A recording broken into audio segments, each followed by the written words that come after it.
afran arraa afurguutuuf eeggaa deemnu yoo yaadattan yeroo habashaan natti kaate waan biraa waan ta'eef osoo hin ta'in ani ilma keessan ilma Oromooti waan jee qofaaf yeroo natti duulan dheesseetiin isin dhufe warra Minisoota yeroon dhufe akkuma irraa kanatti buqqaatanii bahuudhaan nu bira dhaabbattan gaafsa wanni waadaa galle jira jibba tuffii diinni Oromoo irraa qabu kana duulan irratti godhame kana cabsuu qofa osoo hin ta'in duula Oromoo irratti godhamu hunda cabsuu qabna.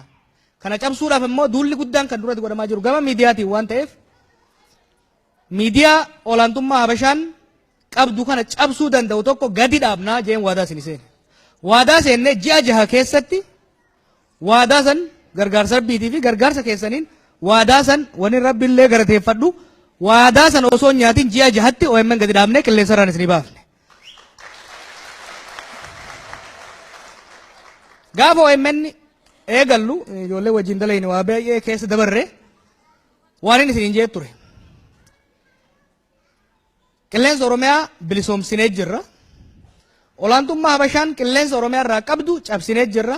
Erga qilleensa Oromiyaa bilisoomsinee mataan uummata Oromoo waa walitti hidhamuuf lafa ofii uummanni Oromoo ni bilisoomsa jeen ture.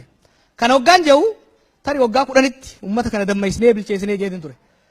OMN biteetosu tokko yookiin immoo maarchi tokko eebbiftanii April 25tti fincilli maaster pilaanii dhooye jechuudha. Kana keessatti shoorri OMN shoorri miidiyaa keessanii xiqqaan turre. Waggoota 8 dabre kana keessatti Oromiyaan waggaa 3 duraatii fi taarraa takka miti. Oromiyaan Itiyoophiyaan waggaa 3 duraatii fi kaarraa takka miti. Kana gochuu kan goone miidiyaa qofaan osoo hin ta'in miidiyaa qabsoo tarsiimootiin walitti makuudhaan hojiin hojjetame hojii nama boonsu. Waan takka lamaan isin agarsiisa. Haalli qilleensaa xiqqoo confuse akka naman goone. Miidiyaa qabaachuun olaantummaa miidiyaa diinaa cabsuun bu'aa inni qabuun isin hima. Torban lama dura shira guddaatu Oromiyaa irratti hojjetamuuf ka'e. Dantaa addaa Oromiyaan Finfinnee irraa qabdu ni deebifne jedhanii ka haqa Oromoo fi mirga abbaa biyyummaa Oromoo fi Oromiyaan qabdu duuchuu danda'u wixinee tokko lafa kaayan. Wixinee san fuunee iccitii san guyyaa 3 qofa OMN irratti irraan mari'anne yoo isaan wallaahi billaahi nun goone jedhanii kakachuu eegalan jechuudha. Akka haqan dirqisiifne jechuudha.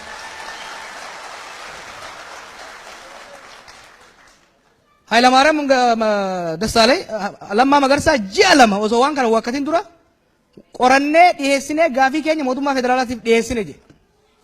Hayilamaariyaam san irratti hundoofnee wixinee seeraa baafne jedhee amane. Ittiin dhaadateeyyu.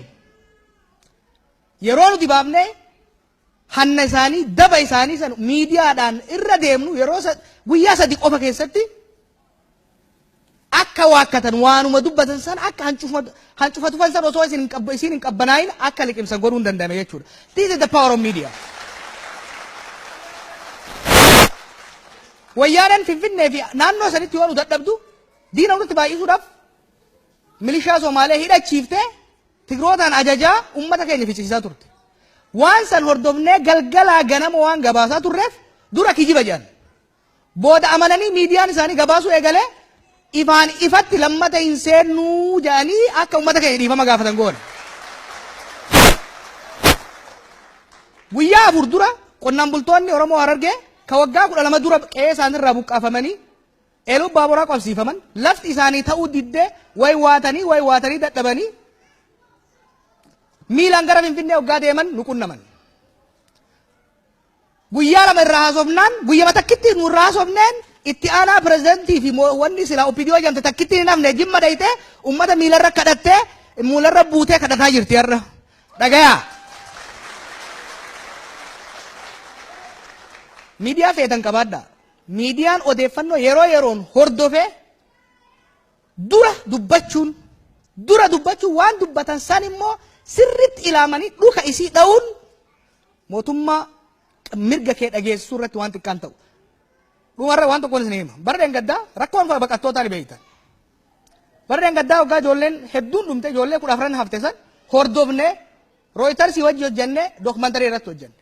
Dookumantariin sun irra gara afaan 21tti hiikamee ijoollee teenya biyya Awurooppaa keessa jirtu asaayilamiin gargaaraa jira jechuudha. Kanaaf wanni jechuu barbaannu maali? Gama OMN'n wanni waadaa isinii seenne waadaa hin cabsin waan hin dandeenye immoo waadaa isiniif hin seennu wanni nu isin ragaafannu komiin adda addaa ka'uu danda'a ulaabet komiin nu fudhanu garuu tokko gaafa OMN qilleensarra gaafa OMN oduun guyyaa tokko isiniin dabrin koottaa manaa gabbaasaa dhukkeenarraa kaasa takka. Gaafa OMN waan Oromoo qoqqoodu hojjate koottaa gabbaasaa bishaan Misisippitti nanaqa lama. Gaafa OMN doorsisaa wayyaanee sodaatee arrabni isaa lallaafe gabbaasaati wayyaanee batti dipoortii na godhaa.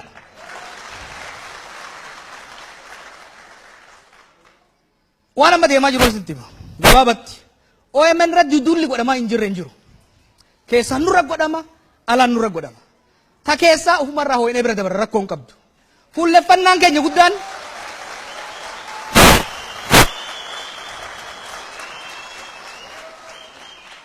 diinni OMN diinni uummata Oromoo tokkoof tokko qofa wayyaaneedha. Yeroo baay'ee internet irratti ololli yoo banamu maa deebiin kenninu hin jettan. Nuti iji teenya wayyaan irra fannifamte arrabni keenya wayyaan irra fannifame yeroo qabna waan biraatiif hin qabnu jechuudha.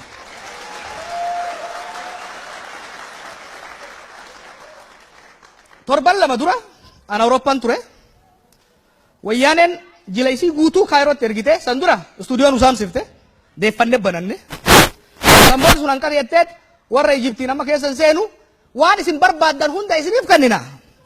OMN makana nurra cufa jedhaniin jarrilleen arabaa mire dhaqanii farraman akaakayyuun kiyya gama himaaku gaafa morkaa ta'e warra kenna maal rambuukiin baateedha rifeensi rafuu hin dandeenye itti gadhiisatiin Kaayiroo dhaqe.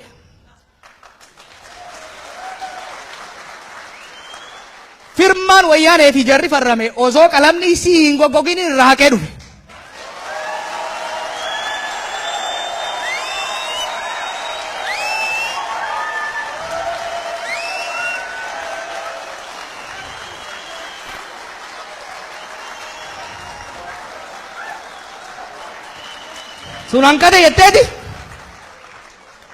Sunan kate yetteeti saatalaayitii dura meeshaa chaayinaa fiddi hoggaa isin meeshaa chaayinaa fidde takka ka Awurooppaatiin takka ka Kanaadaatiin ka Ameerikaan xullub jennu teknooloojiidhaan nu dadhabde. Amma fuutee poolitikaa warra Faransaayiin walakka waa meeqa gama yeroon qabu kennitee fi dhiibbaa siyaasaa goote. Sanillee kadhanneetis sossobneetis waan tokko tokkos waadaa gallee fi harka dachaafanne. Amma maal goote beeytanii? Dhayiteetuma saatalaayitii kana kasilaa gara Afrikaa deemu guutumatti bitatte. Deengadde yeroo an Ayowaa jiru karaan deemu jira jawween faanii beekanii makiina anu yoo taama makiina irratti illee intarneetuma ilaala. Osoon intarneetii ilaaluu jiru rabbi si haa gargaaru OMN intarneetii irraa bu'e jedhanii natti ergan. Qoca rabbi qocaatu jaan bineeyyiin hedduu wal ga'aniiti. Bineeyyi hedduu wal ga'aniiti wal ga'ii qocaan ture egaa lafarra deemami. Hoggaa lafarra deemu achi itti muran yeroo hunda inni balleet nu tursiisa akkuma wal ga'ii har'aa kana. Maal haa goonu jennaan hin ajjeefna jedhaniin. Hilleetti ninki jibdii mi tuf jettee fiidee itti dhuftee qoca maal si jeesu itti muran jennaan eenyu faan jaldeessi faan waraaba faan leenci faan qeerransi faan rabbi hoo keessa jiraa jeen hin jiru jennaan itti dhiisi gatteen. Gargaarsa rabbii tilleen dhiifnu carraaqqadha jedhe nu maal goone already akka tun dhufu hedduu waan shakkineef kontiraata lamaa sadi qopheeffanne. Inni gaafa hojjaa dura irraa nu buufte nu gaafa kamisaa xullub jennee baanee jirra jechuudha. Kan isaan irra guddaan naa ilsaa irratti.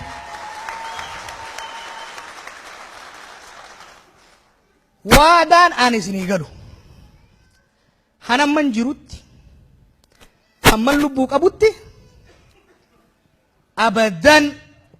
abadan wayyaanee haa taatu waa hillan isii haa taatu OMN cufsiisu laaffisu qilleensarraa buusu hin dandeessu.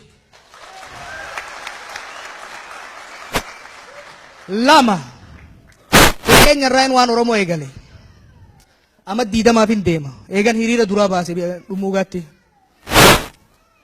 gaafan ba'ullee Oromoo jeetiin bahe. Hangarallee Oromoof hin dalage yoon du'ellee akkuma Oromootittiin du'a Oromoof jecha dalaguu kiyya waaniin dalageef arra du'aan nagaafatte wayyaaniin. Du'aa miti odoo ardii kanarra azaabanan naqanii hanga ummanni Oromoo bilisummaa isaa argatutti waaniin danda'e hunda nan godha. Waan du'e immoo akka waaqa guututti Oromoo kiyya na dhaala, Oromoo tiyya nagaan naa bulaa, gaafiif deebii immoo bal'inaan yeroo biraatti deebina, nagaan naa bulaa isinin jaalladha.